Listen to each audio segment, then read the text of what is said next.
Title of the story: The Story of Two Pots.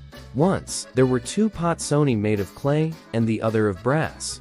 They both belonged to a kind water-bearer who used them to carry water from the river to his master's house.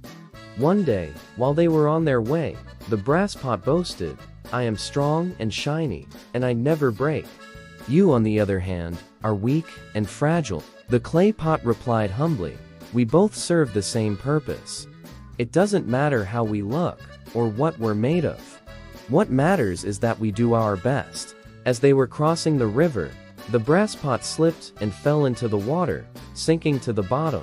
But the clay pot stayed safely in the water-bearer's hands, reaching the house and fulfilling its duty.